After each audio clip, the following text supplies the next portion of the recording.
저희는 이제 캐릭터 피규어 박물관에 갔다 왔거든요. 네. 그래서 거기서 흥미로웠어요. 네, 각 층마다 이제 로봇 태권브이부터 네. 저희 뭐 60, 70년대 그 영화 포스터들도 있고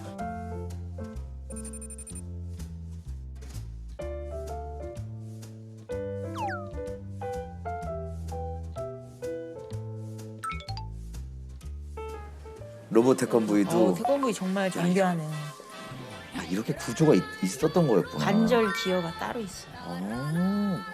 그냥 그린 건 줄 알았더니 생각이 돼 있었구나. 다 계획이 오. 있었어요. 캔디. 캔디다. 아, 저 캔디 진짜 좋아하는데. 네. 제가 어른이 돼서 캔디 그 소장본을 샀어요. 오, 영화 와. 포스터. 이야. 콩쥐 콩쥐 파치. 인형극이네요, 저거는. 오. 인형극 영화. 대단하다. 그 진짜 일 많이 했구나. 인형극으로 영화를 만들었네. 난 동화를 뭐 좋아했지? 저는 인어공주. 인어공주. 인어공주는 동화 중에 거의 유일하게 비극으로 끝난 거예요. 이거 마음이 아파. 인어공주, 백설공주. 잘 보면 어른들 보라고 하는 얘기 같아. 실제 원본들 보면 진짜 잔혹하고. 그래서 제가 이제 오늘 드리려고 하는 말씀이 그 동화 속의 범죄와 편견에 대한 말씀을 먼저 드리려고 해요. 그 제일 먼저 백설공주라는 동화를 떠올려 보시면 이제 거기 스토리 안에도 그 상당히 다양한 범죄들이 나오잖아요. 그 이제 계모가 백설공주의 뭐 미모를 시기해서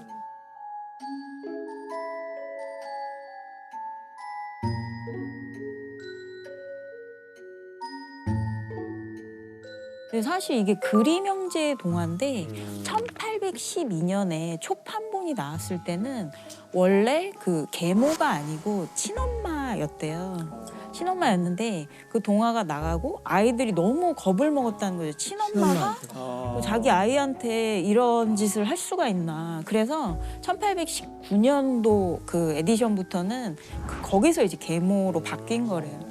그러니까 이제 한국의 전래 동화도 사실 굉장히 잔혹한 내용이 많은데 그 중에 이제 콩쥐 팥쥐를 떠올려 보시면 거기도 또 이제 계모에 대한 편견이 나오고 거기도 이제 아동학대가 나와요. 그러니까 콩쥐한테 나무로 만든 호미를 주고 밭을 갈아라, 밑빠진 독에 뭐 물을 채워라, 뭐 이런 식의.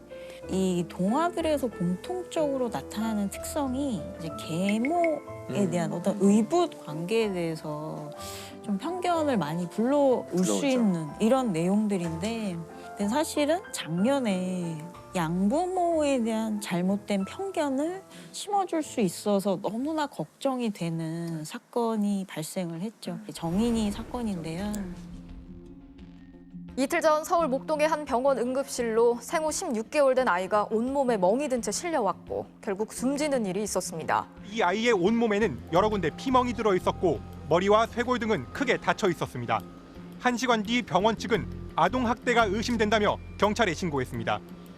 결국 이제 아이의 사인은 외력에 의한 복부 손상이에요. 그래서 복강 내 출혈이 굉장히 심했고 배 안엔 출혈로 600ml 이상의 혈액이 차 있었습니다. 전체 혈액의 대부분이 빠져나갔던 겁니다.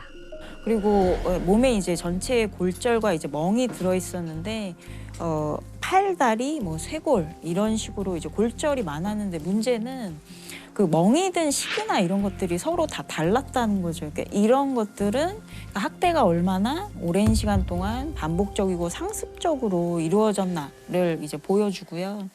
그리고 가장 사실 마음이 아팠던 거는 그 췌장절단이라는 사실 췌장이라는 장기가 몸 안에 깊숙이 있는. 그렇죠.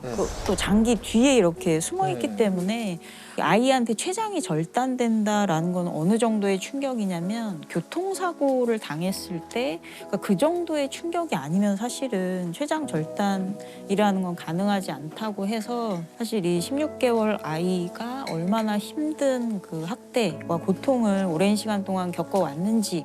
근데 이제 그 전날에 그 보육시설에 거기 안겨 있잖아요, 걔가. 그냥 막 그냥 모든 걸 체념하고 놓아버린, 그게 너무 좀 그렇죠.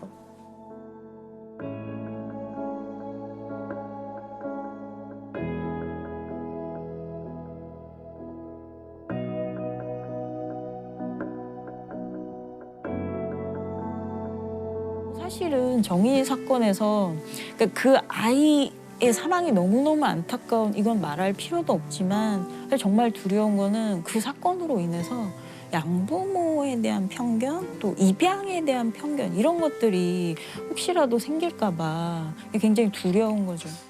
그러니까 저는 이 부부가 도대체 무슨 짓을 한 건지를 좀 생각을 해봤으면 좋겠는데 이제 입양이 더 힘들게 됐고 아이를 입양한 부모님들이나 그 입양돼서 그 큰 아이들한테 사람들이 이제 더 편견을 가져오는. 사실은 제가 아동학대에 대해서 뭐 수업을 하거나 이 사건 얘기를 하면 굉장히 가슴 아프고 때로는 이제 화가 나는 때가 이렇게 앉아서 뭐야 계모야? 계부야?